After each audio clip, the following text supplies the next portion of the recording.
Assalamualaikum warahmatullahi wabarakatuh. Perkenalkan, nama saya Kemas Muhammad Nur Rahman dengan NIM 203020505120. Saya di sini ingin menjelaskan pendapat saya tentang keefektifan dan ketidakefektifan dalam proses pembelajaran daring pada masa pandemi COVID-19.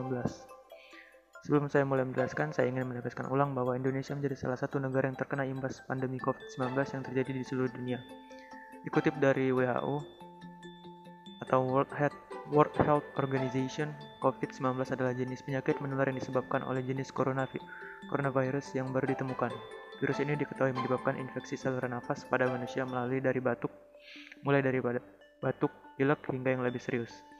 Pandemi COVID-19 menyebabkan pemerintah Indonesia turut mengeluarkan beberapa himbauan publik, mulai dari social distancing, work from home, hingga pembelajaran daring.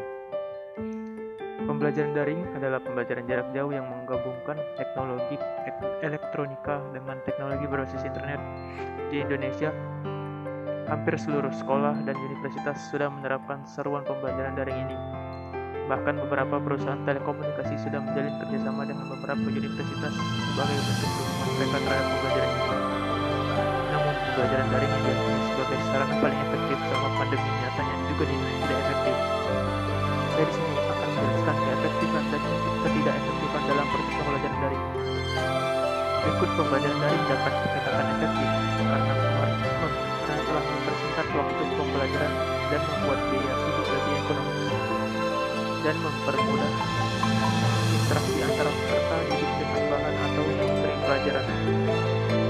Peserta didik dengan guru atau instruktur maupun sesama peserta didik. Peserta didik dapat saling berbagi informasi dan dapat mengakses bahan belajar setiap saat dan berulang-ulang. Dengan kondisi yang demikian, peserta didik dapat lebih menetapkan penguasaan terhadap materi pembelajaran.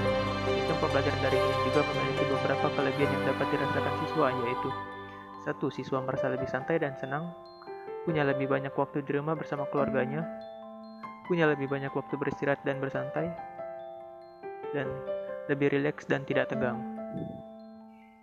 Namun jangan lupa juga bahwa sistem pembelajaran daring ini memiliki ketidakefektifan dalam proses belajar mengajar, karena yang pertama, kuota terbatas. Kuota terbatas menjadi hambatan paling banyak yang ditemukan dalam proses pembelajaran ini. Pembelajaran daring merupakan pembelajaran yang memanfaatkan teknologi berbasis internet.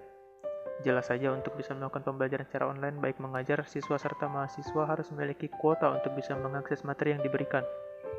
Namun kebanyakan pembelajaran online dilakukan melalui media-media atau aplikasi-aplikasi yang justru memerlukan kuota yang sangat tinggi, seperti halnya video conference. Hal inilah yang menjadi kendala besar mengingat kondisi para siswa maupun mahasiswa yang belum berpenghasilan. 2. Jaringan tidak stabil. Kendala kedua yang paling banyak dirasakan selama pembelajaran online adalah jaringan yang tidak stabil. Keberadaan fasilitas jaringan merupakan hal yang paling utama dalam sistem pembelajaran daring, karena berkaitan dengan kelancaran proses pembelajaran.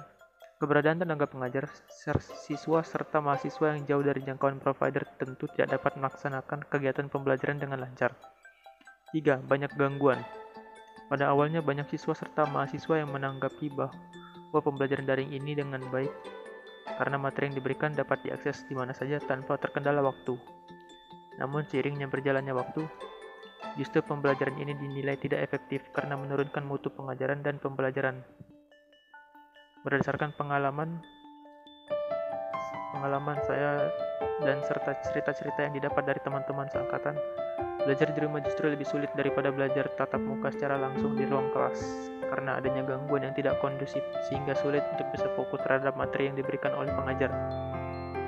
4. Sulit memahami materi.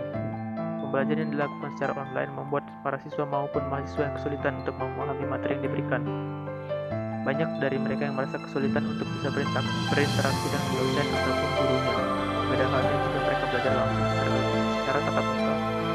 Pembelajaran daring membuat mereka tidak bisa bertanya secara langsung dan jelas akibat berbagai kendala sebelumnya seperti kuota jaringan dan lainnya.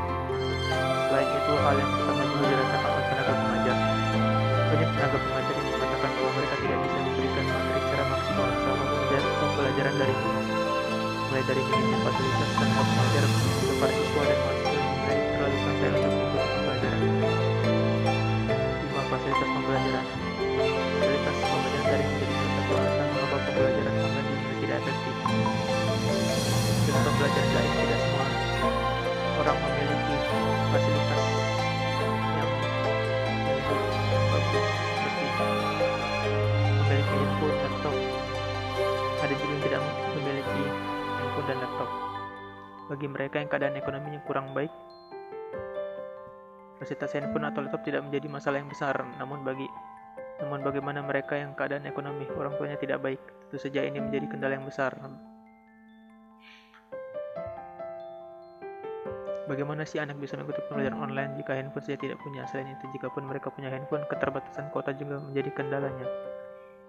Dengan adanya wabah ini, kita dapat mengambil pelajaran bahwa kegiatan belajar mengajar secara langsung di ruang kelas tidak dapat tergantikan. Karena setidak efektif apapun belajar di ruang kelas, tenaga pengajar yang dapat menyampaikan materi secara langsung. Selain itu, apabila ada siswa yang tidak paham terhadap materi yang diberikan, mereka dapat bertanya secara langsung kepada guru yang bersangkutan.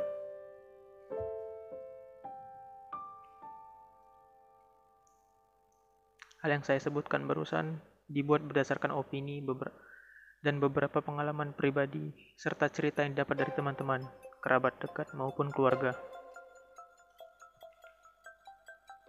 Baiklah, sepertinya hanya itu saja yang dapat saya sampaikan. Saya akhiri dengan Assalamualaikum warahmatullahi wabarakatuh.